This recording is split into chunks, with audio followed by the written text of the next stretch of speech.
like it a lot. It's fun. It's really fun to sing with I your want friends. to thank you For let me be myself again. I want to thank you. For let me be myself. Tristan. I don't get it, dude. What don't you get? I don't get it. What are we doing? We're singing. We're having a drum circle and singing in celebration. Of what? Well, Tristan, whoa, don't you remember what happened? Do you not remember, Tristan? Sorry, let me hop over here. Come on, baby David, sing. Will you hold me up? Well, I ain't got no hands. Oh God, here, hang on. You're my grandson. Thanks, Granddaddy. So, Tristan, do you not remember that you were in a simulation? We used to cook you from it? And now we're trying to thank the earth and the Lord and Goat Island. We're trying to raise the vibrations. We're trying to we're thanking it for letting us be ourselves. I just don't understand why I have to thank the earth for letting me be myself. I'm the one who is myself. Yeah, but you are yourself again. What are you talking about? And it's letting you be yourself. Have you guys gone absolutely mental? We get out of a simulation and suddenly you're worshipping the ground. I don't feel any vibrations. You don't feel any different? No. Whoa, Tristan, hang on. Whoa. Don't you feel those vibrations? You don't feel no vibrations radiating through the air? I want to thank you, Tristan, for letting Tristan be myself again. What if you heard the strum of an acoustic guitar? Yeah, Tristan, you really don't feel connected to the earth? No. Don't feel the vibrations? No. What kind of goat weed did you guys have? I didn't smoke any goat weed, Tristan. It's just we've been under the spell of Svetlana and some sort of filter for so long. Clark? Yeah? Come over here. What is it, Jeremy? Is it just me? Or does Baby David Sing not look like a thing like me? Well, yeah, that is a little awkward, but now that we're out of the simulation, now we know that they did that against Sister Marble's will, so you don't have to feel jealous about it. What do you mean? I'm that baby's daddy, right? Yeah. Why does he not look like me? He does. You see his little penis? Yeah, it honestly looks a little bigger than mine, though. It does, but remember, when you were born, you had a normal penis, and then it got all twisted up. Okay. So his is normal, and then as it grows, maybe it will twist. You think Sister Marble still has feelings for me? Oh, of course, Jeremy, that has nothing... She just hasn't let me, fuck her. We haven't fucked since we've been out. Well, we've only been out for 10 minutes. That's why we're still celebrating. I mean, did you really want her to put it up her ass at me? Daddy. What, son? How you doing, son? I just wanted to come over here and thank you for letting me be myself. Again? Yeah, okay. I gotta be honest with you, Clark. I know that's your grandson, and that's my son, but that's not mine. That's not mine. Well, Brandon, Jeremy, sorry, we'll have to just take it as it goes, You guys keeping secrets over here? Oh, hey, no, baby, no. Just talking about Baby David Sing and how... Isn't he so great? And it's so nice that he and his mother saved us and broke us out of the simulation. It's kind of making me think, wouldn't it be nice if you and I had a little child like that again? Oh, it definitely would, and to really try again after Thumbelino. Yeah, well... Sometimes they come out and you don't love them. You disown them immediately. They get dipped in a vat of acid. They get dipped in a vat of acid. You don't do your due diligence and going to find them before it gets to the circumstances to where they dipped in the... We would never dip Baby David Sing. No, he's too cute. Too priceless. Too priceless. And he's a hero. Really, nonetheless, he's a hero. Here's what I'm seeing, though, is that how do you clean him? That's his mom's duty. Well, yeah, we already kind of figured that out. We're thinking sandpaper. If he gets something on him, we'll just sand him off. And he looks like he's made out of marble, so, on... He's definitely made out of marble, there's no doubt about it. There's all kinds of videos of people cleaning marble tombstones. He takes after his mom and that. Where he got this whole singing thing? Not quite sure. Okay, guys, who knows this one? Oh, my friends. Is a low rider. Oh yeah, I love this one. Haggerty's here too. Samantha's here too, but she's asleep. Low, Rye, I always loved when I would wake up at 11:30 p.m. and it would be playing on Nick at Night, the Lopez show. I love the Lopez show. You love the Lopez George show? Lopez. He is so cool. Guy is hilarious. Guy is absolutely Why hilarious. don't we hang out more, dude? Married life, I guess. Just married life. How's it going with her? Going great. Going great. You know, the last time we checked in, I think we had just run away together. And, it's been going well. She's opening up to me. But her narcolepsy's at an all-time high. I missed you, dude. We weren't in the simulation. I don't think you were in any simulation. I wasn't in any simulations, dude. They forgot me. They forgot me out here. That's why I was able to help Sister Marble and Baby David sing. You're the ones who helped them? They were just letting me roam around the island with my sleeping wife. Just letting me roam I don't know. around. They're never gonna make that mistake again, because, dude, you fucked it. Like, they're looking for us. I hope you know that. They're looking for us? Yeah, almost certainly. Why would they just let us get away like that? But I It think happened. we're safe. Hey, it happened. We broke the filter, man. I I mean, think we're camping out in the middle of the forest, so... and I do have to apologize. I did know about the simulations for an awfully long time. You did? I was watching the show every week. Very entertaining.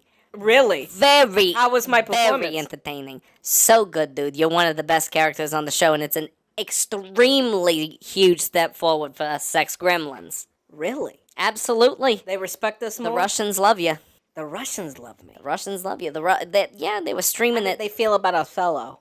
They were not pleased with how Othello turned out. I'm going to tell you that, to be honest, but they don't blame you for it. I wasn't the one who wrote the episode. I was an unwilling participant in the episode. I am very displeased in how it went. Well, we'll have to restage it. Now that my memories are back. We could totally restage it. We could totally restage it. Dude, we would do Othello better than anyone would ever do Othello. You do Othello with me?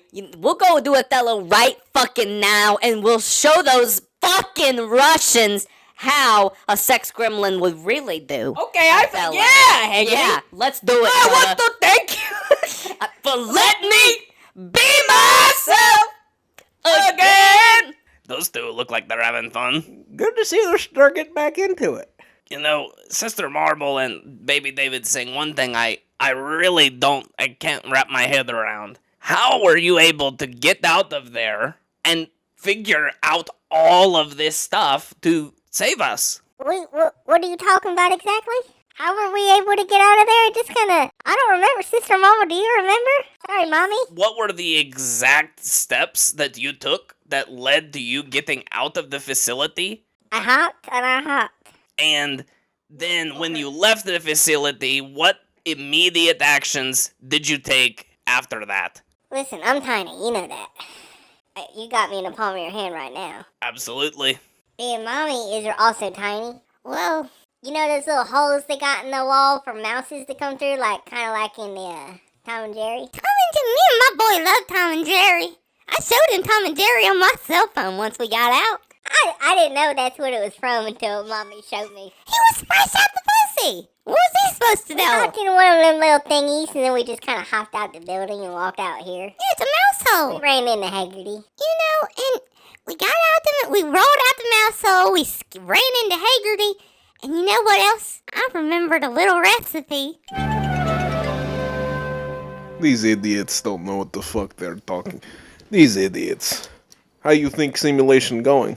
I think it's actually going very well. You think this is actually where they are? You think this is what they're doing? We put in the exact question we would ask them. We couldn't have asked it any more clearly. You're asking different things. I mean, look at the Othello episode.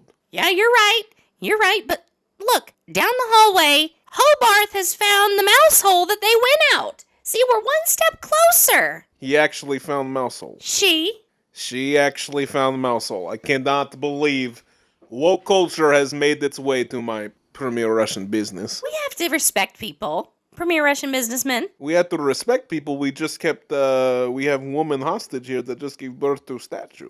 Oh, well, she's in a coma. It's okay. That's being respectful, but if I call her he instead of she? Yeah. It's just about validating identity, Well, I mean, can we track down coordinates of where the hell they're having supposed drum circle? We can try. We have to, I guess let's see what else they did. And then maybe we could see, because all she said was we walked out of the building and went through a mouse hole. You know, who knows where they went after that? Is there a way to rewind simulation? Ooh, that's a good question. Ask the AI computer that. Is there a way to rewind simulation? Rewinding. Oh, Okay. Well, that you was see easy. everything in reverse. Make sure you pay attention. You pressed L2 too many times. Now it's going times 30. You're going too fast. oh, okay, here it is. Here's Baby David Sing's birth. And play. Whoa. Get down this hole, baby David. Get down this hole as fast as I can, Mommy. Whoa. Y'all, I don't want him to take me. Y'all took a piece of me and you ain't taking another one. Whoa. They're not gonna take... Whoa. What's in here? What is this? Hang on. Whoa, I'm seeing something. Is that goat's milk? Whoa, that's goat's milk. Okay, what's over here? Is it bottles? What are you guys doing here? Whoa! I'm the rat that lives here. Whoa, Mr. Rat! Watch out, Baby David Sing. These things are crazy. Have you ever heard of Jerry? What are you talking about, Jerry? Oh, well, he's a bear. I heard of Jerry Riggin. No, not Jerry Riggin. This is Jerry. He was a brown mouse. And what he did was, he tormented this cat, Tom, and kind of beat him up and shot him a bunch and hit him with pans and stuff. Why the hell did he do something like that? Because rats are crazy. That's what I'm saying. Be careful. This thing... I'm not crazy like that. You're not like Jerry? No, I'm lonely. Oh, whoa. You came into my home. Do you want to talk to me? Jerry, yeah. Do you want to hear about my interests? Yeah, Jerry, yeah. I love paint Okay. and cheese. Maybe you like goat's milk? We smell goat's milk. I steal from these people. I rob them blind. Jerry, is it okay if I call you Jerry? That's my name. Oh, God, what are the coincidences? Whoa, okay, so Jerry, with that precious goat's milk that you got, have you ever done, and tell me the truth, have you ever stolen any sriracha sauce? Is Fred spicy? Red spicy. Check the fridge. Whoa. Oh my God, Jerry, you do got sriracha, Jerry. Do you want to come with us to the Time Travel Museum of Little Tennessee? Leave my cozy home. You get a cozy home there. I know someone that'll keep you as a pet. They got a hole? They got a hole for sure. He might got plenty of holes to put you in, brother. What about a crazy little cat? He does not got a crazy little cat, but you could maybe I don't know then. if you want a crazy little cat, he could probably get you one. He's a nice guy. Ah! There he is. I'm gonna get him. Mom, is that the Jerry you're talking about? You know what? It might be. Are you the Jerry? Excuse me? Nothing. You know what? I'll come with you. Why not? Okay, all I need is a little cocktail mixer. Okay, closing up for the.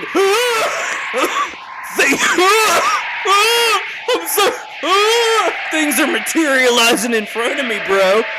Who knows this recipe? Whoa! Little nugget? Little nugget? Whoa, hey, Magic Man. Who's this, Mommy?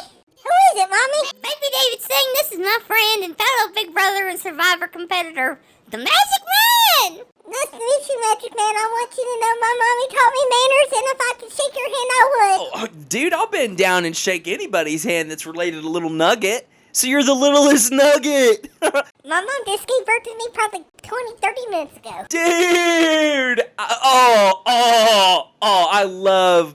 I love meeting babies first. You still got that new baby smell, dude. Oh, you smell so good. It's kind of cool. It's kind of weird that you're naked, though. I'm just going to say, I'm going to let Marble know there's a lot of pedophiles out there, dude. So well, you better cover up your I baby. don't think you got nothing to worry about, because, hold on. Can you lift me up in your hand so I can look in your eyes? Oh, yeah, of course, little nugget. Littlest I don't nugget. think there's anything to worry about, because, just touch me a little bit. I'm made of marble, Oh, yeah. so it don't mean nothing. Somebody could put you up their ass, though, dude, or up their dick hole. People are sick. I'm a baby. Don't talk to me with those words. Oh, sorry, dude. I just treat you like a human. I came out talking. That's really cool, dude. You're not gonna introduce me? Whoa, now, Magic Man, I think this Name's Jerry. You got any cats around here? Oh, dude, you're not gonna believe this. There is a cat that has been coming into the bar area every Thursday trying to get lit. And I keep chasing him out, you know, back in my day. I'll do it. You will? For free. Go for it, dude. Get a hole? Yeah, I got a hole. Well, that's really cool, dude. And you're meaning to tell me that's the Jerry? I really think it's the Jerry. We watched him chase around. I don't know who Jerry is, but we watched him chase around a cat. Yeah, it was yellow. It was, sorry, not yellow. It was gray and white. It was a gray and white cat. We went into a hole. We found a mouse, and his name's fucking Jerry. Dude. Whoa, that's a really cool little nugget. TV royalty in my museum. Okay, what's not my museum? I just do the bar, but you know I'm magic. So, what are we doing here, Mommy? That's a good question, Marble. Little nugget, what are you doing here? Well, Magic Man, there's some bad people doing bad stuff to my friends. You know the people we did on Big Brother and all those? They took a piece of my mom, and then they put it in someone else, and then I came out. They took a piece of me, and they put it into her, and now there's him. Oh, dude, that's... Why would they take a piece of you? Like, they... Literally without your consent, you're telling me. That literally without your consent, they took a piece of you. I remember him being in my other mommy, and hearing them talking about it, yeah. Hang on. Other mommy. Oh, yeah, she's not actually who pushed me out of her. So, who's the mom? Princess Shelly-Ann. Hey, whoa, dude, hang on. So you mean to tell me that without your consent, they took a piece of you, and without her consent, they took that piece of you and put it into her, and then without her consent, you came out? I think that's what she's telling you, Magic Man. Alright, well, let's head back to the kitchen, dude, because we're gonna make some goddamn bombs. Hold on, no, we can't be doing that. We're absolutely gonna be making bombs. We're making bombs? Gotta have bombs, little baby David. Look, I'm all for peace and love, you know. I'm a liberal Democrat. I vote blue no matter who, dude. Not really. But you get the idea. Did you vote for Bernard Sanders? I did. I don't know how I know about him. Because he's that cool, dude. You've been alive for 30 minutes. Of course you know about Bernie. Kind of feels like I was born with memories already, but they're kind of fading. You definitely don't want your memories to fade, dude. And one of the ways they're making your memories fade is whoever these Russians are and whatever they're doing. And I'm here to tell you, sometimes Barack Obama will tell you, brother, sometimes you just gotta bomb them. Yeah. Okay. Whoa. I got the turpentine.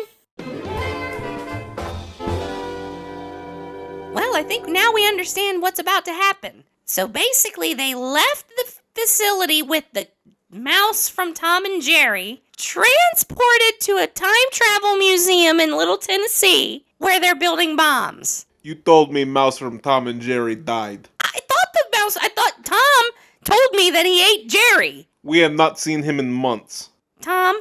Jerry! I see Tom every day. I paid billion for him. I pay billion for him and Mouse, only for them to be the ones that come into plan. Well, I think it only... Look, this was a simulation, right? They're gone, we don't know where they are, but we can assume that this is what happened, right? So, all we have to do is intervene and stop them from building the bombs. Well, okay, let's think. So if this simulation, if they're doing that in 30 minutes from now, they've been away from... They're doing it right now. Oh, what was that recipe? What was the recipe she used? Goat's milk? Sriracha. Goat's milk. Oh, dude, shit's materializing in front of me! Who the hell is this? Who the hell is that, little nugget? Who the hell are you? Who the fuck are you, Who dude? the fuck are you? Give me back my marble! You, dude? Give me back marble. Give me back marble. Who are you, dude? You think you can talk to me that way? I don't give a shit who the fuck you think you are, Where are dude. you keeping them? I don't know who the fuck you're talking about, dude. Where's Jerry? Jerry's a cool dude. He's here? I've never met a man named Jerry in my life, dude. Please, the coordinates are 10.3666 longitude. Hey, dude, 8. Don't you be giving out my I'm coordinates, calling an dude. airstrike. Don't you be giving out my coordinates, dude. Well, 11.33 longitude. Not cool, dude, to be giving out a dude's coordinates. Calling on airstrike. Bomb it. You're in here, dude. Don't bomb yet. Copy that, Premier Russian. Why did we come here? We did not bring weapons, Mirapos. Well, What was the plan? to hopefully, We need to sweet talk them way back. Listen, magic man.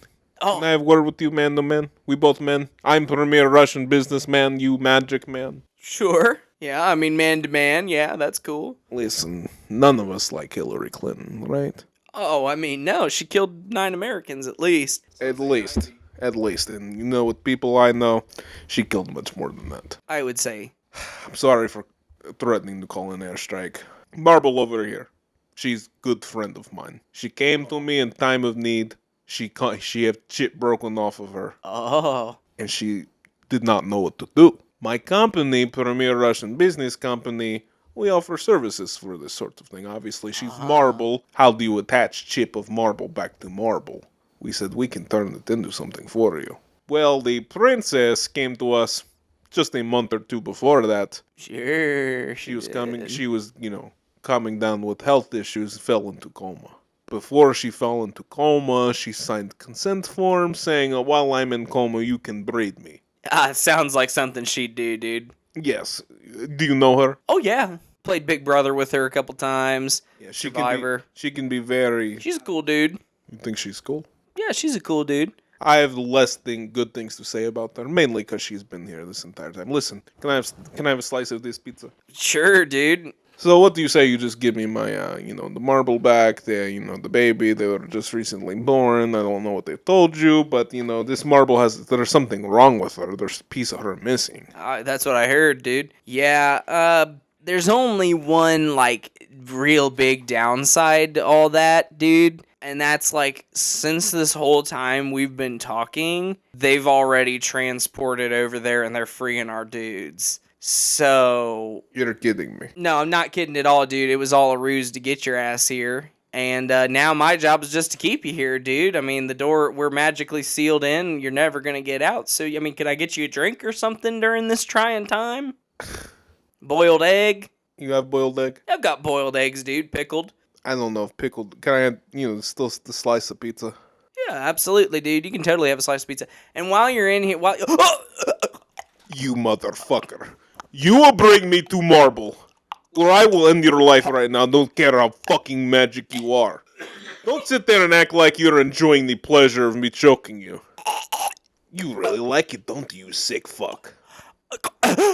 Autoerotic asphyxiation, dude. I'm squeezing as hard as I can. Oh, dude, get off my dick, dude. You're gonna make the head blow. Fuck. I'm not touching your dick, you fucking faggot. no, that was me. Sorry. Thought if I grabbed onto it, maybe I could help. Listen, you little cocktease. Fucking bring me to the marble. Okay, dude, Do you watch TV? Oh, dude, yeah. Why? Can you refer to me as something other than dude? Brochacho? Call me sir. Not sure I can do that to a dude I totally disrespect. Well, you might respect the programming I put on.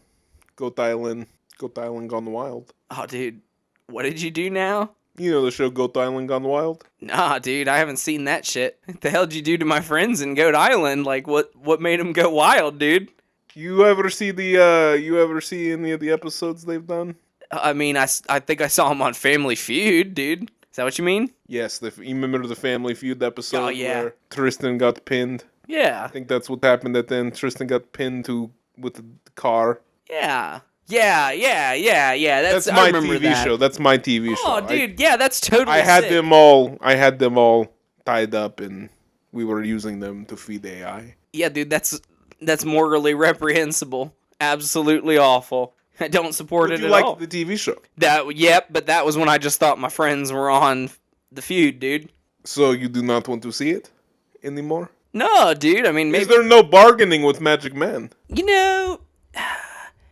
I could. To be honest with you, I don't think I could ever work with you. But I do gotta tell you, one thing that would be really cool to have is a different base of operations than a time travel museum. You see what you stepping in? We what have I'm- bases of operations all around the world. You want the corporate office? I'll give you corporate office. Cool, dude. I mean, You lead me. You bring me to Marble.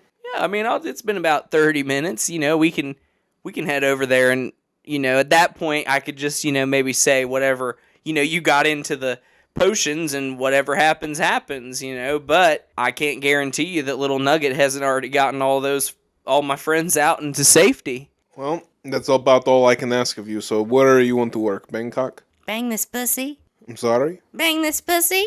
Mirapos. What the hell are you talking about? I'm just offering my services as a prostitute. You're really committed to cause, are you not? Dude, I don't believe in sex work, but I'll fuck you. Oh, well, fuck it right there. I'll jerk off to it. She's a farter. She's a farter. Leaving. Hello and welcome to MOATAIF. We're back, folks. Tom and Jerry.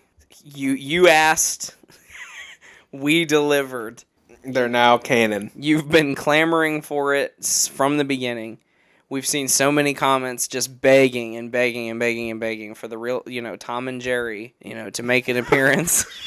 Does anybody talk about Tom and Jerry ever?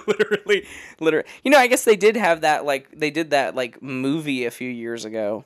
They what? Yeah, I think it came out during the pandemic. Like a live action Tom and Jerry? Pretty much. Yeah, it was still animated, but it was I think there were aspects of I think the background was live action, but they were animated onto it. Did they talk? I think so, actually.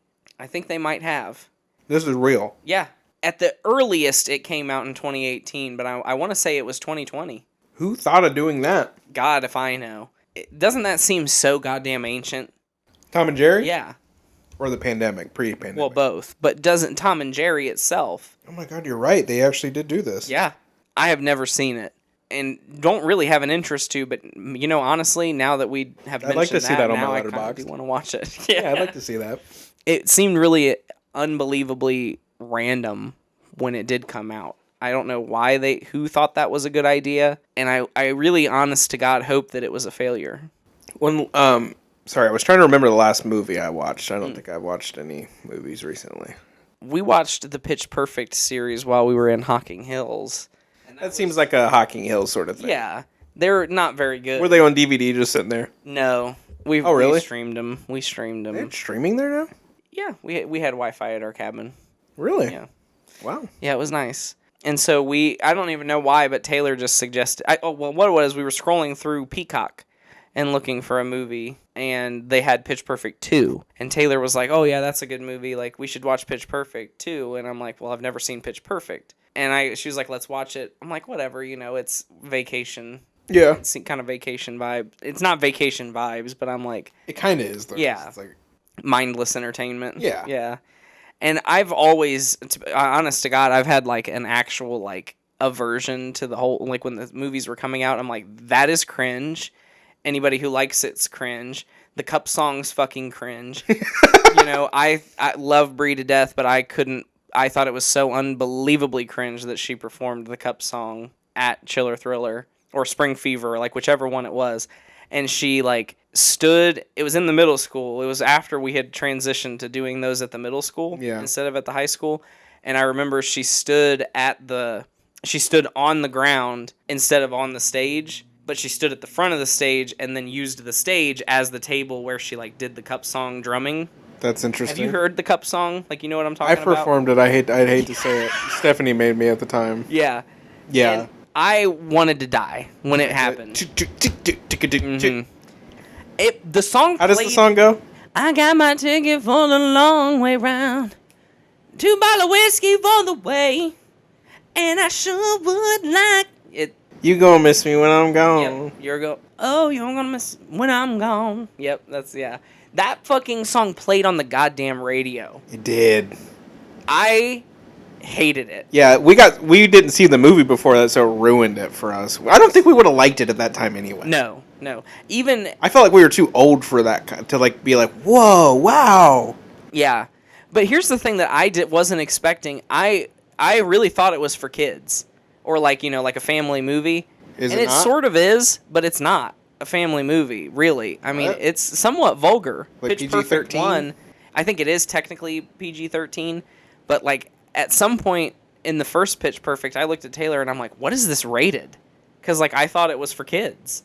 I mean, at least I thought it was a family movie. I did too. And it really is. I mean, it kind of had the vibe of like the vulgarity of like Mean Girls, Yeah. where it's not like that vulgar, but vulgar enough that like it's not appropriate for kids, really. Yeah, but we all watched Mean Girls as kids. For sure. But like they made jokes about like there was like a joke about a girl who you could like see her big salami nipples through her shirt. Huh. And like they showed them, and there was swearing and like sexual jokes and stuff like that I just really didn't expect. Well, they're like college kids, right? Yeah, so I guess it makes sense, but I really didn't. I guess I just didn't expect it to be so. I always expect. Yeah, it's weird that it's not a family movie. Yeah. I know the guy from Workaholics is in it. That's Yeah. only thing I know about it. And Yeah. what's her ugly face who does the cup song? Anna Kendrick, yeah. Yeah, I don't like her. I can't stand her, to be honest, and she was really at that like a time. mouse. She was really going through her heyday when those movies came out. I feel like she's kind of died off since. I want to say I don't disrespect her as a person. I don't know why I need to make this clear. Right. I just don't like her in like her movies, her style. She got cast in the movie of the last 5 years, the Jason Robert Brown musical. Yeah. That made me want to kill myself because of Was she course good at in that it? point, no. And that, I mean, she was not a bad she was singer. fine. She was fine. But when you've listened to one soundtrack of the musical your whole life, and then just literally anybody else does it, you're gonna be like, that's not good. Yeah. And so in my mind, like the best cast for the last 5 years would have been the original cast, but they're like 20 years too old. Yeah. She did fine. I just really, at that point, it really was a prejudice that I held against her because of Pitch Perfect. I really just was like, she's in Pitch Perfect. She sang the Cup song. She's cringe as fuck. Did you enjoy the movie though? I loved it. Not loved it. Really? Not loved it.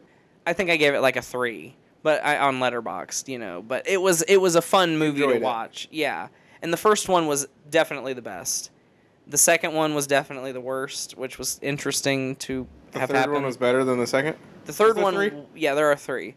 The third one was better, only because it was just fun. The second one was really boring. Yeah. It really missed the mark, I thought, from like what made the first movie good. And the third movie is like completely out of left field. It starts with them performing on a damn yacht, like a mega yacht, and then like Rebel Wilson, that was like her big, that was like her big thing, and that was like when she burst onto the scene, and I thought she was cringe. It's like, as look sin. at this fat, ugly woman, and she Literally. can sing like an angel. Her character's name is goddamn Fat Amy.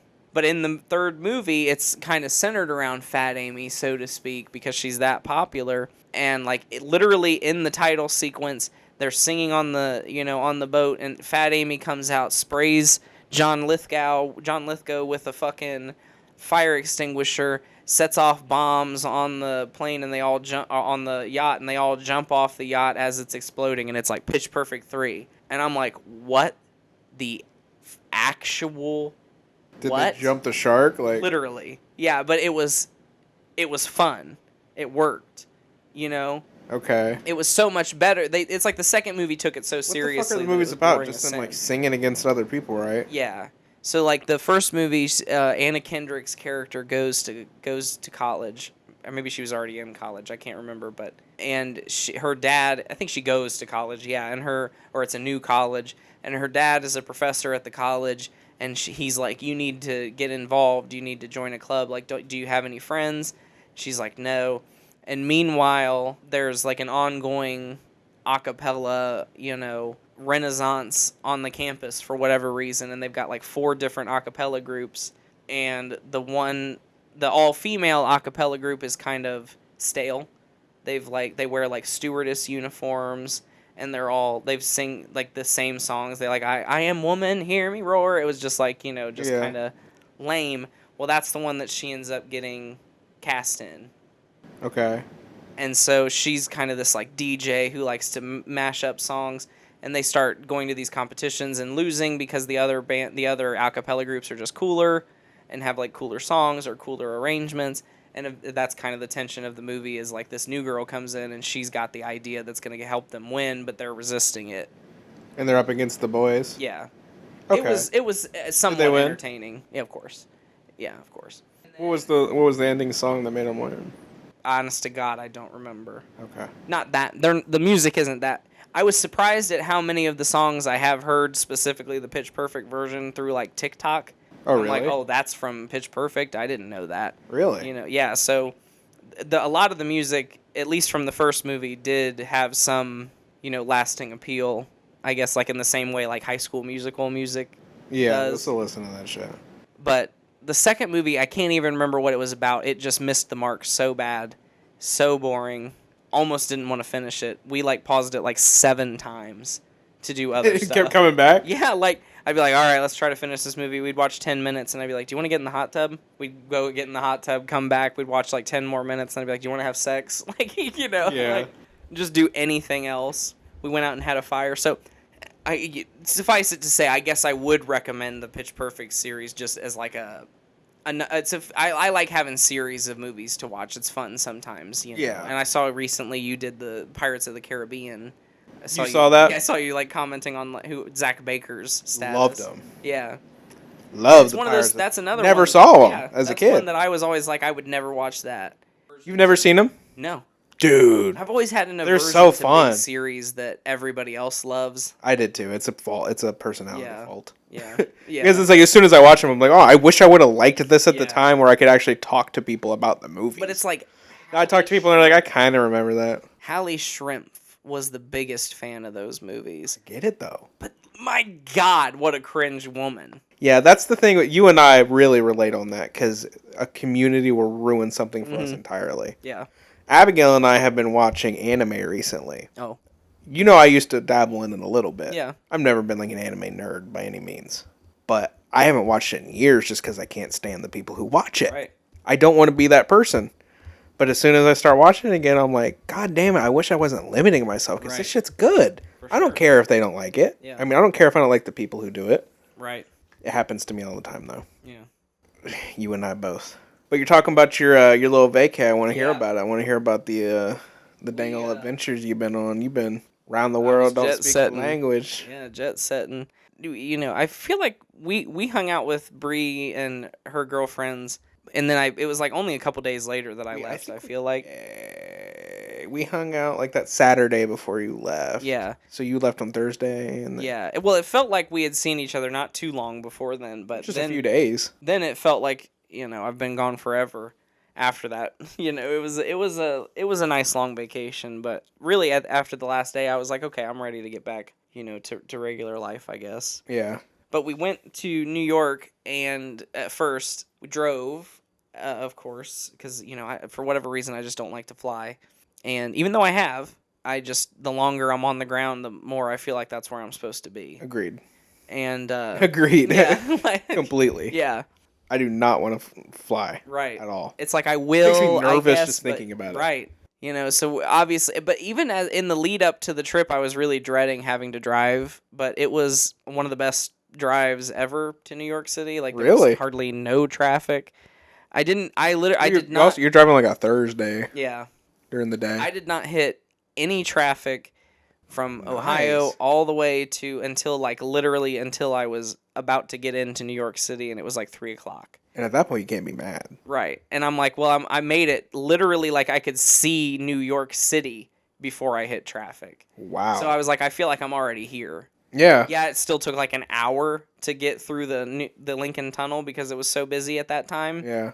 But I was like, really, I can't complain because it was such a sail getting here. So we went right to we had our GPS taking us right to the parking garage that was right across the street from our hotel. We were originally staying in the Americana Inn, which we had all stayed in before, but then briefly, like right before the trip, they canceled the reservation. You ever get refunded? I did, yeah. Good. But it was unbelievably annoying, so I had to book a last-minute hotel at the Millennium Hotel in Times Square. It was definitely double the price, but it was also because it was like really last minute. I think it was like 2 days before I left. Yeah. And luckily they still had a room, and I called and verified, and they're like, yeah, like did you not get the confirmation email? And I'm like, no, I did, but like I also had a reservation at another hotel and they canceled it today. So I'm like, I just want to make sure that like when I show up, will I actually have a room? And they're like, yeah, absolutely. I'm like, okay, good. Okay, yeah. They're like, we're not a piece of shit hotel. Right. So we park at the parking garage and it's literally right across the street. We walk into the hotel, check in. It was beautiful. It was great. We were on the 38th floor, which was Nice. neat. It was really cool. We had a really nice view of Times Square. The hotel offers like New Year's Eve ball drop views because it's literally like one building away, but our rooms wasn't one of them. So I was like completely obscured by a building, but it would still be cool if you stayed in that hotel just to see like the 3 million people and watch it on your TV. Yep. Even though it is right around the corner, so it would kind of be really frustrating. Yeah. But you could just walk out at that point. Yeah. Just knowing you could go back to your room whenever you wanted. Through the sea of millions of people, you could just kind of peek your head, Yeah. It would be anxiety inducing for me. Just even the amount of people that were there was stressful at times just because the hotel really was very centrally, even a better location than the Americana. Yeah. I mean, it was literally like, so like, how New York City is kind of like the Broadway district at least kind of runs like there's 6th Avenue, Broadway, and 7th Avenue. Yeah. And then it's kind of everything's in between there. Yeah. And the Americana Inn is kind of over on the 6th Avenue side. Yep. And so you kind of have to walk. It's still a great location, but you have to walk kind of across Broadway, and it's you might have to walk a few more blocks. This was like on Broadway, like centrally located, 44th Street, Broadway, right around the busiest part of Times Square. I mean, you could take a step off and there was like nobody by the hotel, but 2 steps over, millions of people. Yeah. So it was kind of frustrating, but it was a great location. If the Laurie Metcalf play had still been open, we could have literally walked out of our hotel, walked across the street, and gotten in line. And then when it was that close. Wow. The other It Broadway, sounds like a cool hotel. Oh, yeah, the Millennium Yeah, Hotel. It was really cool. And they were it was a little annoying that I had to pay for Wi-Fi. What? Yeah. They had free Wi-Fi, but it was, then they were like, or if you're planning on streaming, and obviously I am. And I was also doing my daily vlog at the time. Oh, so yeah. I definitely needed to have the ability to like upload, and download files that I wanted for my video, and yeah. so it was $20, to pay for your Wi-Fi. entire stay. Yeah, so I was like, good. whatever. Not per day or whatever. Yeah, You're basically just paying them for the password. right. That night we just kind of relaxed. We went to dinner at a place called Haven Rooftop that Taylor found, and it was just like on a rooftop of some hotel. Was it good? Yeah, it was good. The appetizer was hummus and pita, and that was the best part. Sounds good as fuck. And then I don't remember what Taylor got, but I got this like chicken dish, some sort of Italian chicken, and then it was like it had a beurre blanc sauce, and I'm like, oh, that's cool. That sounds fancy. And I ordered it, and it was like a chicken breast, and when it came out, they had like sliced it razor thin already for me and like spread it out. Interesting. It was really strange. And so like every piece was like maybe as thick as a nickel. Really? Yeah, it was weird. Almost like lunch meat? Yeah. It was really strange. And I didn't really like the beurre blanc sauce. Oh. So like I wouldn't order it again, but I enjoyed eating it. But then it was an absolute endurance test from hell when it was over, because the waiter was just kind of hanging out at the bar and talking, and I'm like, I want to leave. I want to walk out of here, and I want to smoke a cigarette. I want to walk out of here. I'm ready to get to the hotel. I don't like staying at any restaurant when I'm done eating. Me neither. When I'm done, I want to leave. Nope. I don't like sitting. I don't like... Abigail loves, I'll just sit here and finish my drink. Like, no, if I can drink it, let's go. Right. Like, I want to leave. I don't know why, but I'm like, I'm done here. As soon as I'm done eating, I'm done here. I'm not in the restaurant for the vibes. Right. I'm in there for the food. Exactly. So, finally, we got to pay and leave, and, the next day, Taylor had a dance class scheduled at Steps by Broadway, which is some dance studio in New York. So she was really anxious she wanted to walk to it. And when I put in the address, it was like a 45-minute walk. Yeah. Or we could take the subway and ride one stop and be there in 10 minutes. Yeah. And she's like, I'm too anxious to ride the subway because I saw somebody on TikTok got stabbed on the subway. Millions of people ride that subway. Literally. And to the point where, like, we did get into an argument about it because I'm like, you're being kind of, I didn't say this, but I'm like, you're kind of being a little ridiculous because somebody could stab me right now. I'm like, so what's the difference than getting on the subway? Yeah. You know what I mean? Like, if somebody's going to stab me. You're avoiding a 45-minute walk. Right. I mean, I'm like, that's, and it's hot. I'm like, and that's not, she's like, it doesn't sound that bad. I mean, we've walked 20 minutes and it's just 20 minutes more. Like, I know how long 40 minutes is, but like Right. that's a long time to walk in New York City. Yeah, across well, you're trying to blocks. like preserve your energy too Right. for the trip. And so I was like, eventually, you know, I did at one point. I was like, well, then you walk and I'll take the train, because I'm like, obviously that would never happen, but you know, we were getting heated, and finally she's like, okay, I'll take the train. We got there in like 5 minutes. It was great.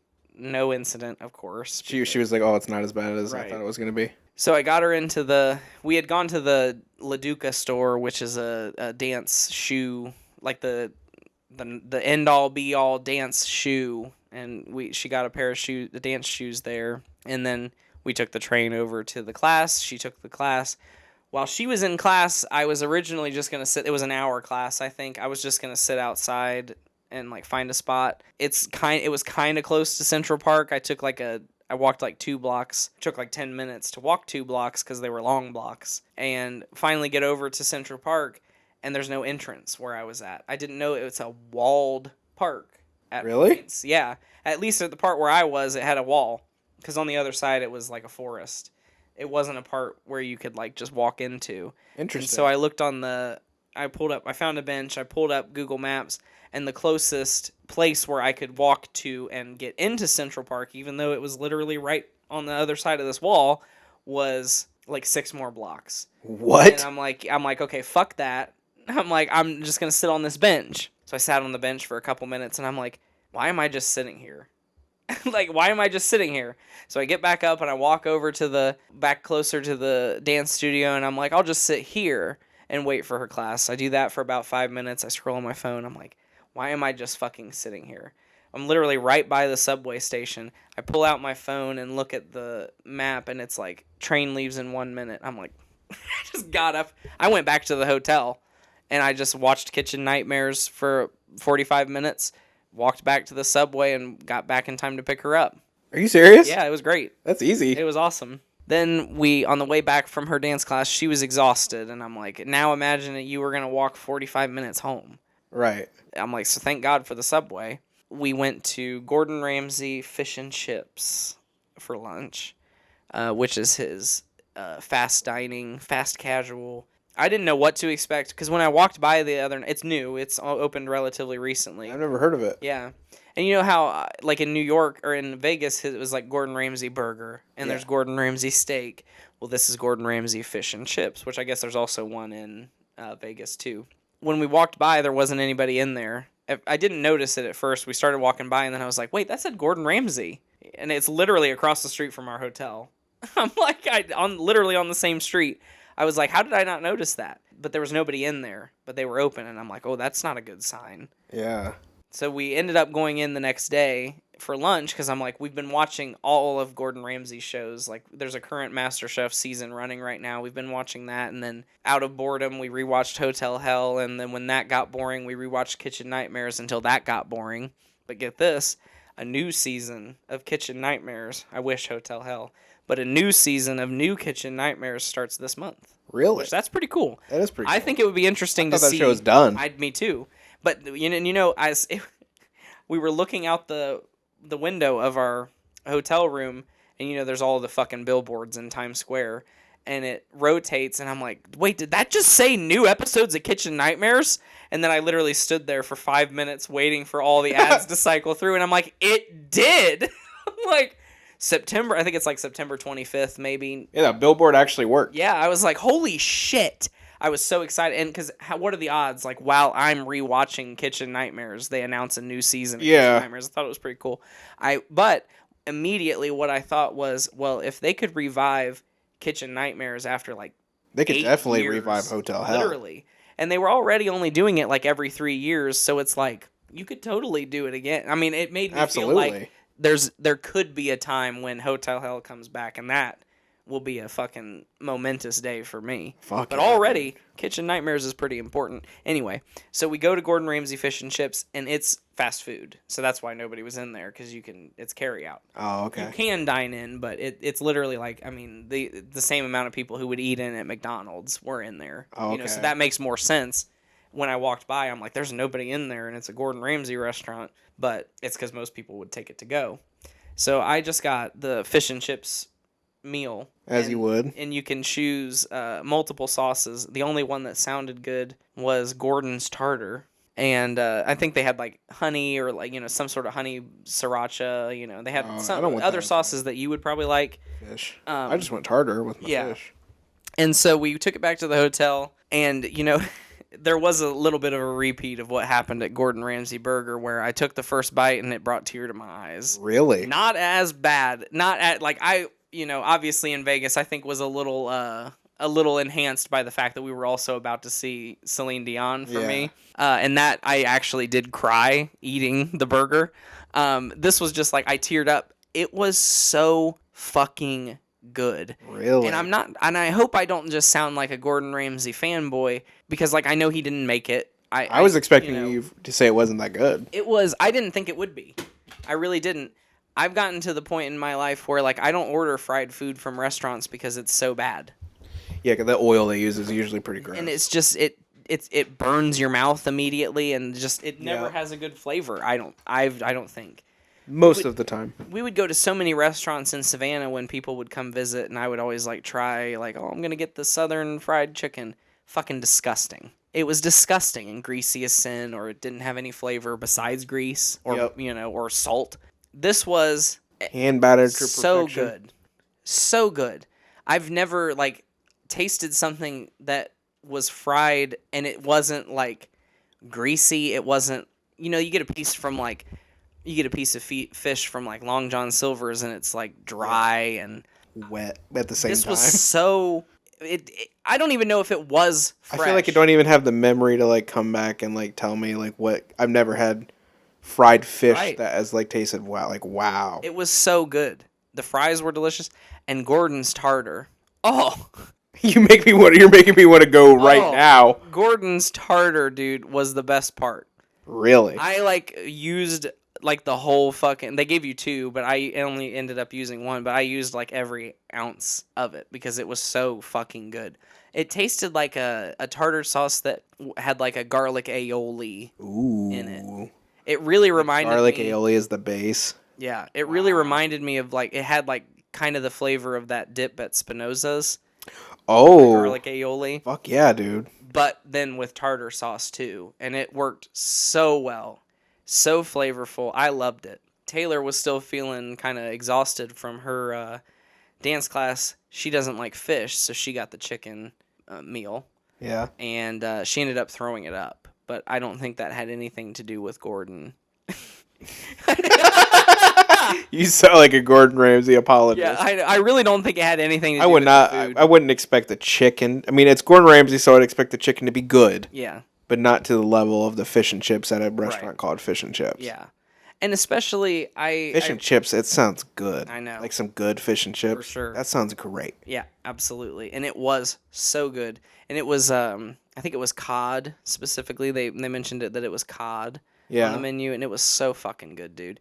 I had so much bad fish and chips in Savannah. Yeah. Ugh. You were right by the ocean, too. That's weird. They want to talk about Southern fried food. That shit, every place I got, it was disgusting. Really? I had good food in Savannah, don't get me wrong, but it was never fried. Interesting. You think here at Southern Cooking, we've been making gumbo recently. It's so good. You ever get the gumbo down there?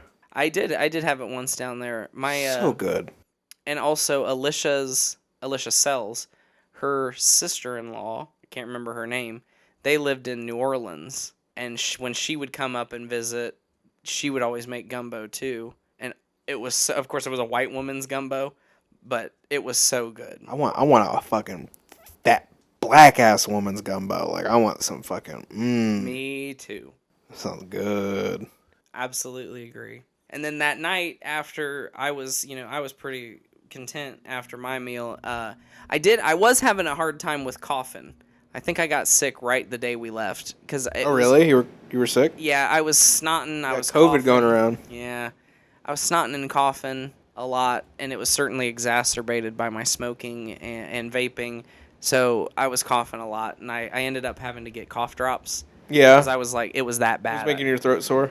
Well, yeah, and it was to the point where, like, I had kind of gotten over it the first night when we went to see Here Lies Love, but the second day I could not stop coughing, and I'm like, I will need a throat lozenge to get through a show, because like it was that bad. Wow. And so anyway, the first night that night after Gordon Ramsay Fish and Chips, went to see Here Lies Love. That turned out to be my favorite. It's the new musical by David Byrne, who is in the Talking Heads. This is what Taylor wanted to see that you were apprehensive No, this is for? what I wanted to see. Oh, okay. Yeah, this was when I was watching a video of an interview with David Byrne, and they just happened, like, it transitioned into, and he has a new musical coming to Broadway. Yeah, I and remember that's, you saying that. Really the reason we went on the trip, you know, the reason I started to want to go on the trip at all.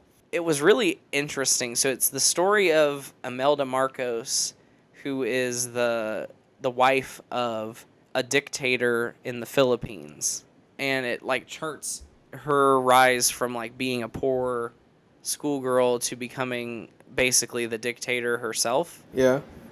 And there's been a lot of I don't know how much controversy. Is this but a true story? yeah, there's a lot of somewhat of a controversy where they're saying that the musical humanizes her, or glorifies her, and I really don't think it does that. But I mean, I guess to a certain point, because she's the protagonist of the musical, you do empathize with her in a way that, like, Still a person. right.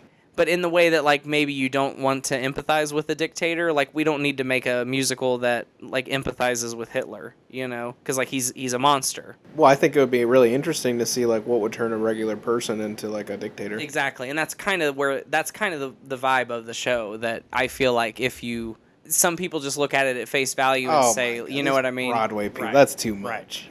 So I thought That's interesting. I thought it was great, right? And Like, so any original idea? right. Nah.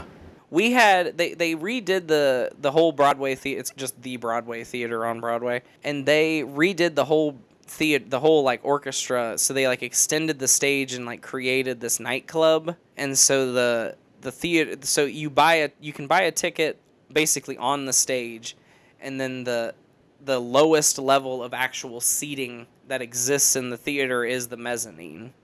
And then interesting. Yeah. And so everything below that has been turned into the performing area. It was really cool. That's really fascinating. And the stage so we were on the stage, and like they had different platforms that the actors would perform on, and throughout the performance the platforms would like rotate or move to different areas or into different configurations, and that's advanced. it was awesome. And they would move us around the stage, which I was kind of wondering like what they would do to move us around the stage. And at first it was a little obtrusive, because they'd be like, they had like air traffic controller things, and they would stand there and be like, they would start doing this when people, at first they would have to be like, all right, and we're going to start moving. But after a while, it was interesting how the audience just, once you start doing it, it's like, okay, they're waving the things, we got to start moving, and at first it was really obtrusive. That's fascinating. But then it started to become more, Who the fuck thought of that idea and like made it work? I don't know. It was really cool. And so the story kind of, and it is a true story. She was dating, she was a young woman, and growing up in poverty in the Philippines, and through happenstance happened to meet a man who was, working his way up in politics in the Philippines, and they get together, and I knew I was sold about 20 minutes in, right about the same time as they sing Asheville and Bright Star, and I started sobbing, Yeah. Equally, about 20 minutes into the show, there's a song that her childhood best friend sings, and so like from where I'm standing on the stage, on this platform over here is Imelda Marcos and Mr. Marcos. I can't remember his name. Yeah. And they're over here getting married, and she's in her wedding gown. And on this platform over here, on this side of the stage, her childhood best friend is standing behind a gate where she hasn't been invited to the wedding. She's been completely forgotten, basically. And the whole time, though, she's singing the song about how, like, proud she is. I'm going to start crying. Wow. It was so good. How proud she is of her friend, and she sings at one point, like, did you see me waving when when you walked by?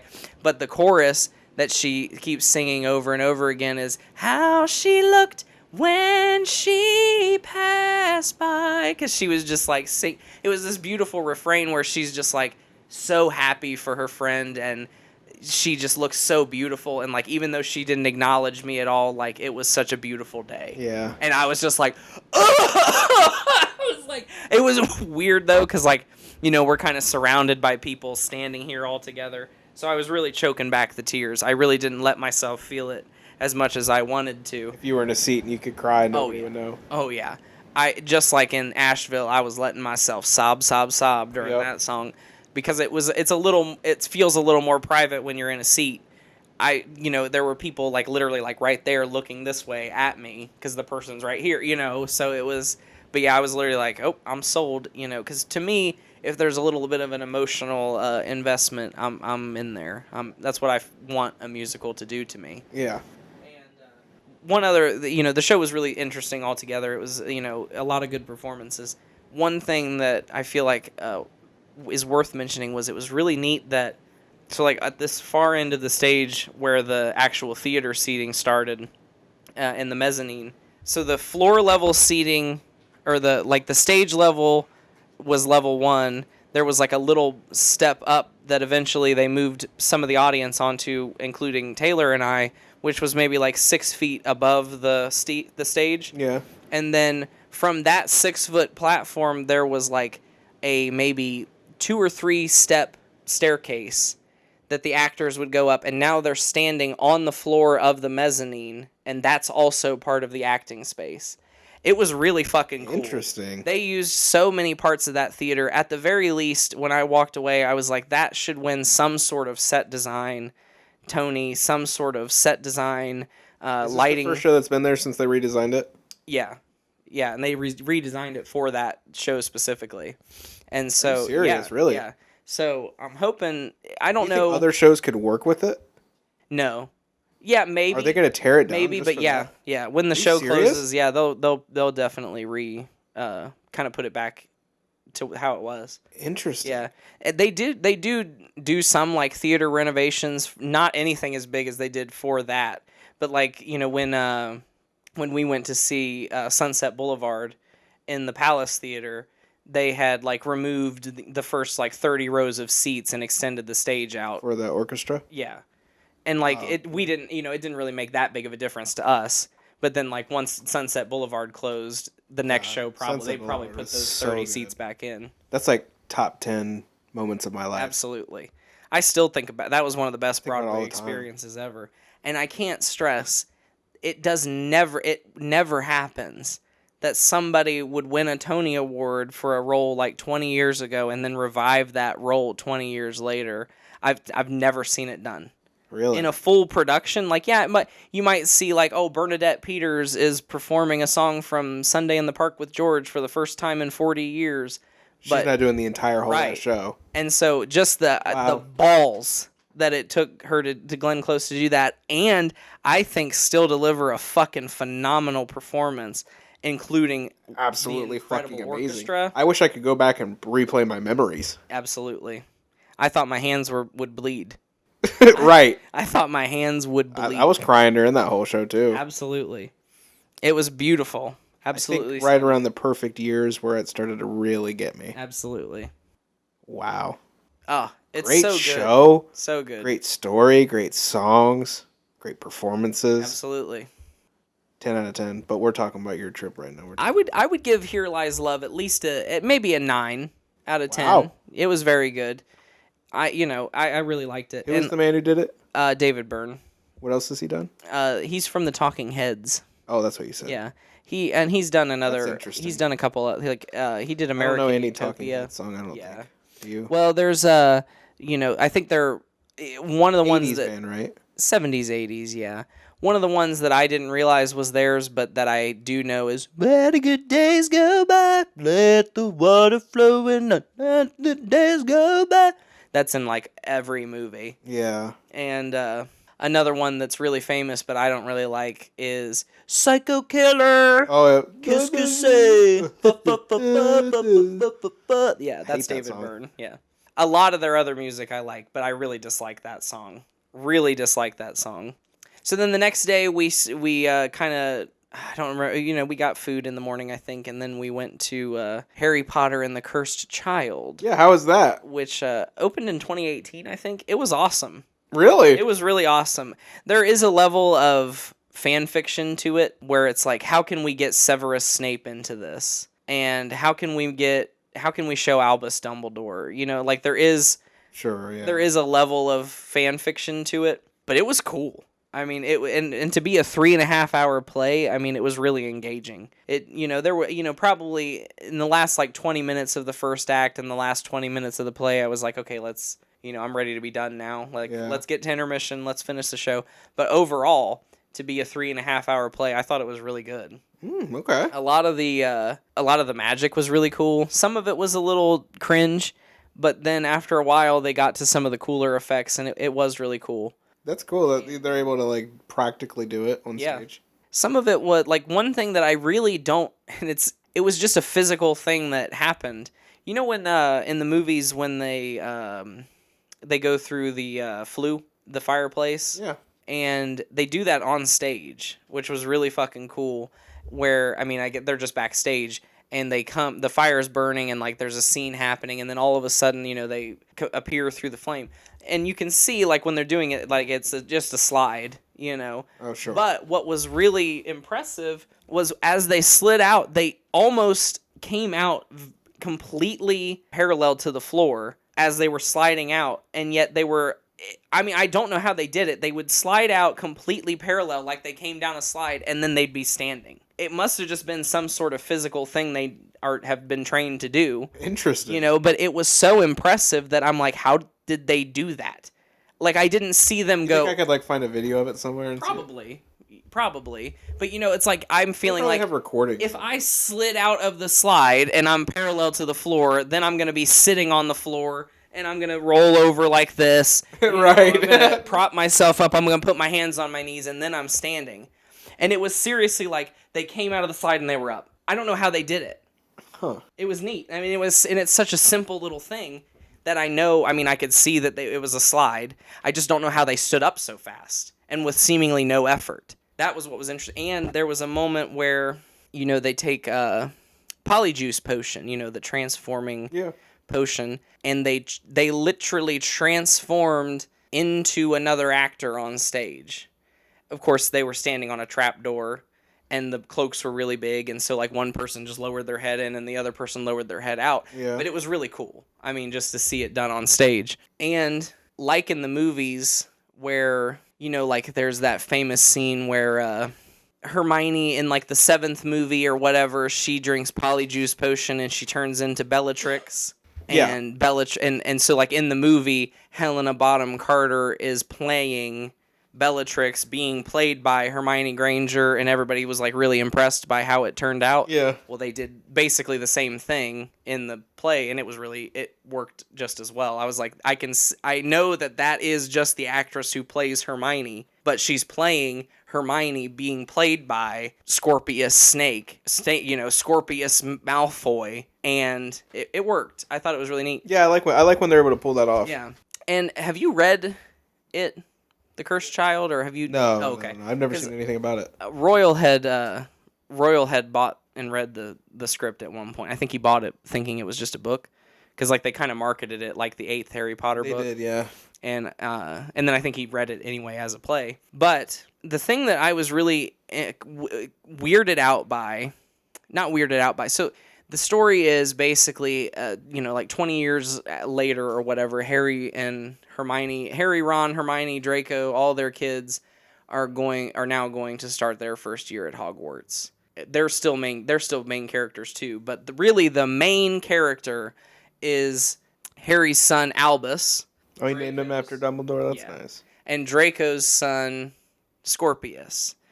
They both get put into Slytherin, even though Harry is Gryffindor. So it's kind of like this surprise. The Sorting Hat did say you could be a Slytherin or a Gryffindor. Right, he did. And so Albus gets put into Slytherin and becomes friends with Scorpius.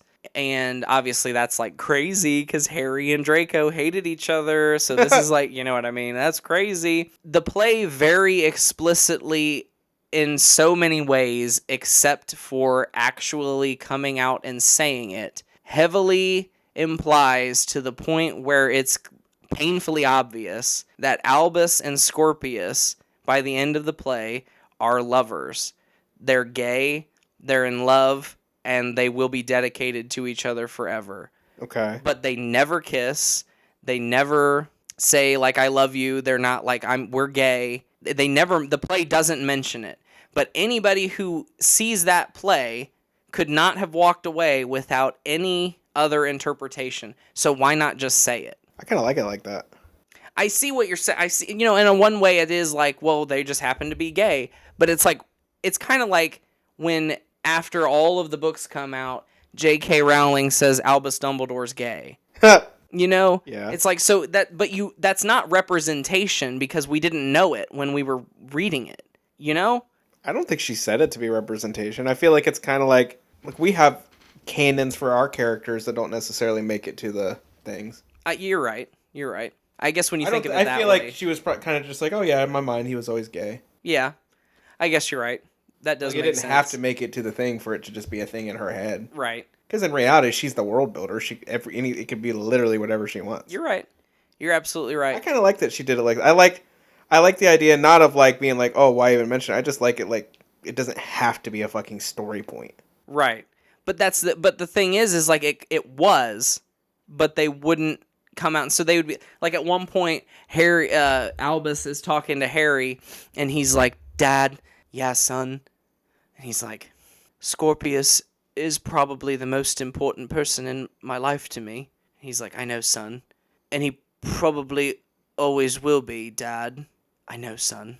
So like that's like his son coming out to him, but like, oh, but they're just not saying right. And I'm like, are they, Taylor and I were talking about it, and I was like, are they just like, maybe they're hoping that some simpleton conservative that likes Harry Potter might come see it and walk away and not think they're gay and still like the show, I couldn't imagine that's what she's doing. Like, it just seemed so strange. I don't think Republicans like Harry Potter. You're right.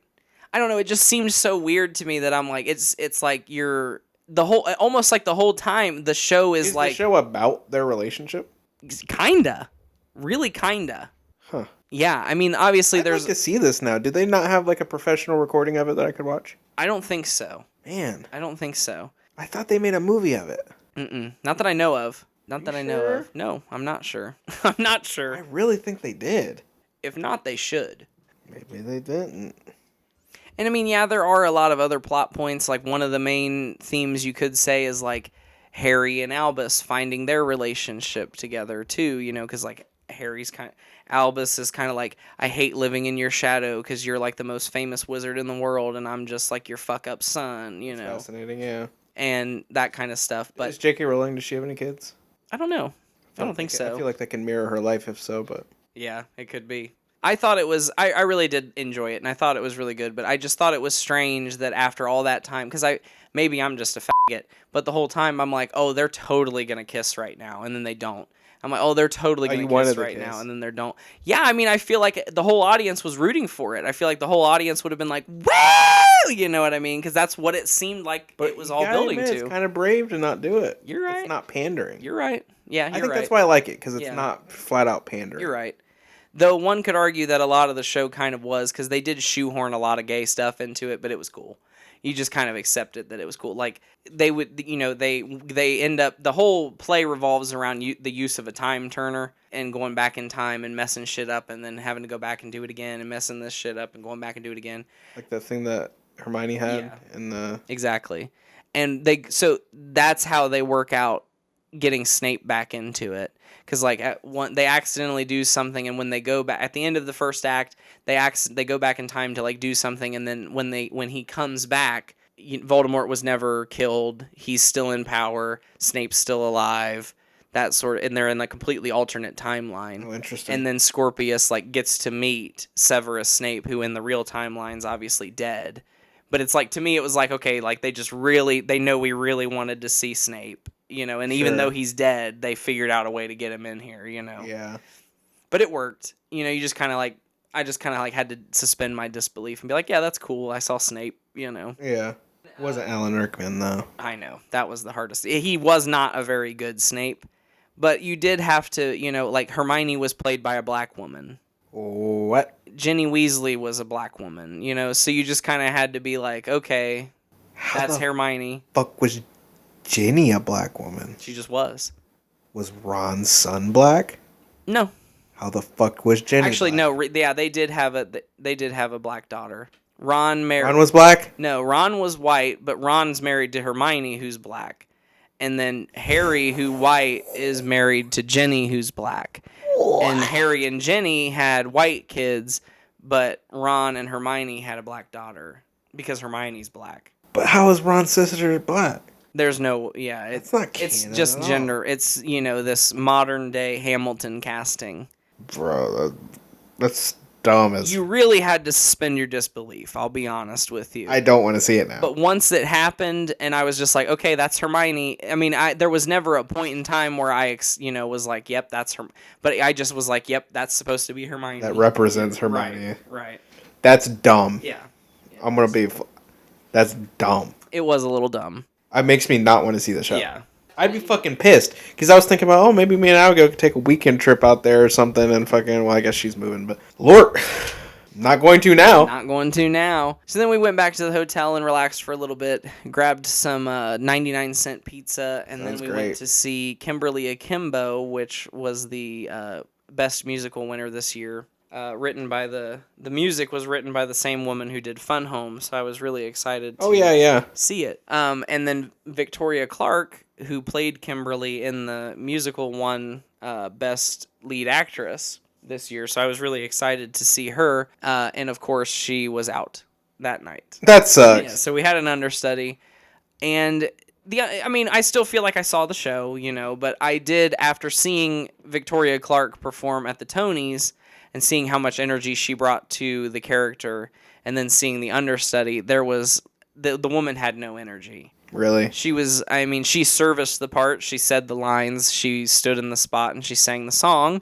And she sounded fine doing it, but she just did not have as much energy as Victoria Clark put into it just in the Tonys. Now, I don't know how Victoria Clark does it every night, but in the Tonys, she was like just so alive, and you could see the thoughts being made for the first time in her mind. And this was just like, and then I say this line and I walk over here, Yeah. It just didn't seem I'm sure you see that more too, like being so involved. Yeah, but it was good. Like, the production part of it. Yeah. Overall, it was good. The story's basically just Kimberly is like 16, but she has Benjamin Button disease, so she's about to die. Guess she's like 90. Her body is 90, but she's 16. But she de-ages? I guess I forgot Benjamin Button disease did that. She had rapid aging disease. Oh, okay. Rapid aging disease. So she's 16, but her body is 70. Ah. Yeah. And so, and then basically it was a funny musical, but at some point... She looks like an old woman? Yeah. So it is an old woman? Yeah. She's played by like a 65-year-old woman. Gotcha. Yeah. It was really good. I wouldn't say, I don't like have anything bad to say, but it didn't really, I don't think it'll like stay with me. Yeah. It was good fun to watch. But maybe like, if the original person was there, it would have. It could have, yeah. But like, I don't imagine myself like picking up the soundtrack and listening to it. Yeah. Which I already have with Here Lies Love.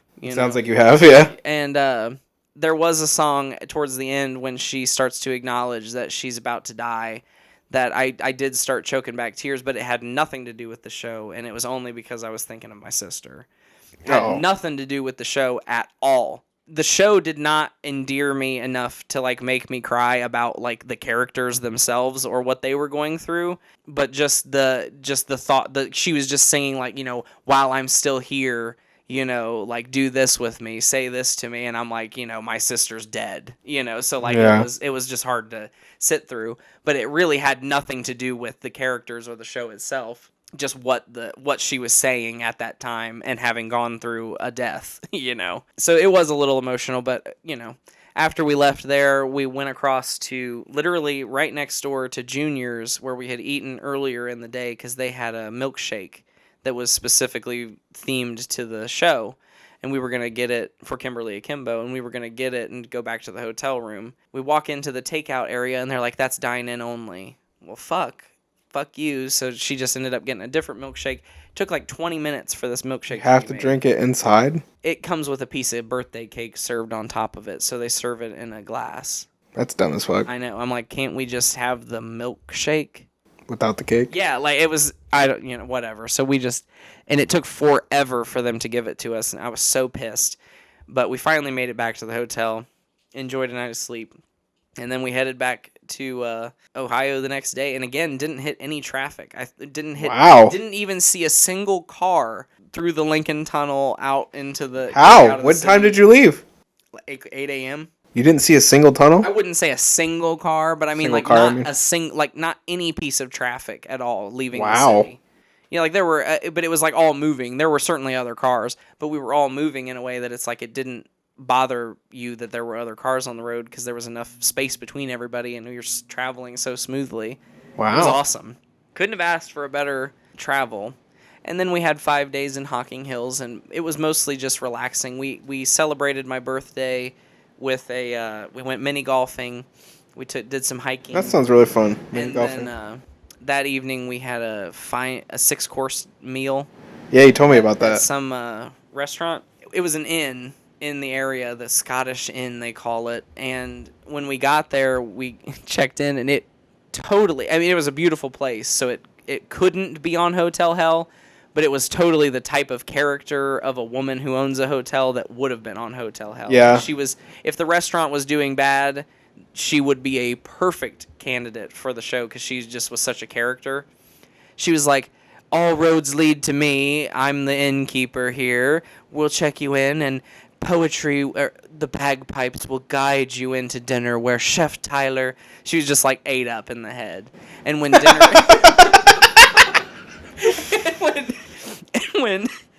when dinner started, she's like, as is tradition here at the Glen Laurel, we start your evening off with poetry. And then she stood there and read a poem to us, and then we never saw her again. She was just this absolutely wacky woman. She's the owner? Yeah. She really reminded me of Callie S.Z. C.Z. Awinski from Hotel Hell. Yeah. The lady who sang Cher. Oh, yeah. It's like she just tried to make it all about herself, Yep. It was just really funny, but we had an interesting meal. It was like an oyster, which was delicious as the first course, a salad, sorbet, which that's not a course to me. It was literally a palate cleanser. I'm like, you can't consider that a course. Yeah. And then it was like a steak entree, which was really good with like potatoes and asparagus. And then it was this dessert that was disgusting. Nobody in the room liked it. Nobody liked it. I mean, everybody tasted it and they ate a lot of it, but nobody liked it. And everybody was talking about how much they didn't like it. And it was like this... Did you have to have reservations to be there? Wow. Yeah. It was a pumpkin pie panna cotta. Oh, okay. Pumpkin pie and vanilla panna cotta, and they served it in a wine glass, and it was really hard to eat out of, and it just tasted gross. And then at one point, after we had all started eating our dinner, the chef came out. A gay man, I was surprised. A fat gay man. He was like, I'm Chef Tyler. I cooked your dinner tonight, and I just wanted to know if anybody had any questions I could answer. Not a word. Everybody's like, some man says, I'd just like to say it was really good. Oh, thank you. I'll always take compliments too. Any questions that I can answer, or what was your favorite part of the dish? Or what was your favorite course? Anybody? And mind you, there's like 5 tables there. It was the smallest dining room ever. Smaller than this room. It kind of scares me because I'm thinking about the what's that movie, The Meal? Yeah, The Menu. The Menu, Yeah. The Meal. I haven't watched it, but Dude, you gotta watch that yeah. movie. That's a great movie. It seems similar. It was like this tiny dining. Go watch that movie like tomorrow. Yeah, I've wanted to for a long time. Taylor's always said no every time. I'm like, oh, let's watch The Menu. So I'll just have to watch it without her. Every person I've ever known who's watched it it's gotten their seal of approval. Yeah, It's got mine. I'll have to watch it. It's wild. It was a good dinner. Nobody wanted to talk to the chef though.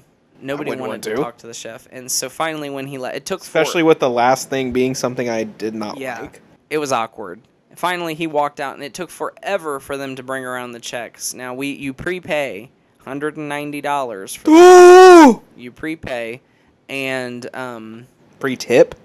You got a tip with that? gratuities included in the $190. And so then they brought around, if you had ordered any wine or anything like that, you had to pay for that. But I had just had soda, and Taylor had coffee at one point. She had water for her like actual drink, and then coffee for dessert, and that was all included. So when the waitress finally got over to us after being stopped by this other couple who just talked her fucking ear off forever, she finally brought our bill to us, and she was like, "There's nothing on there since you just had the courses, and it just signs in, let us know you're here and you're not staying with us. So next time, maybe you could stay with us, because it's a hotel too." I wouldn't stay there. It was too awkward. The dinner was really good, though, but, it was too awkward. Then we went home. We went back and watched Big Brother. Lots of Big Brother got watched. We watched the Pitch Perfect series, like I said. Yeah. It was fun. We Hot tub. hot tubbing.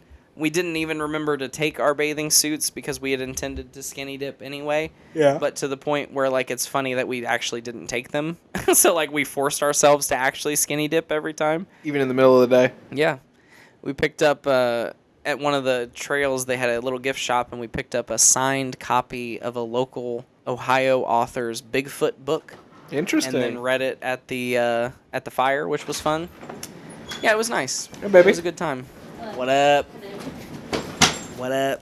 We're wrapping up. I heard your exciting news. Congratulations on your job. Good job and your move. I'll miss you. Well, folks, you know how it goes. You go on vacation, you come back, and you get back into life. And that's what we're doing. Wait for the next one. Well, folks, until next time, stay out. Shut the fuck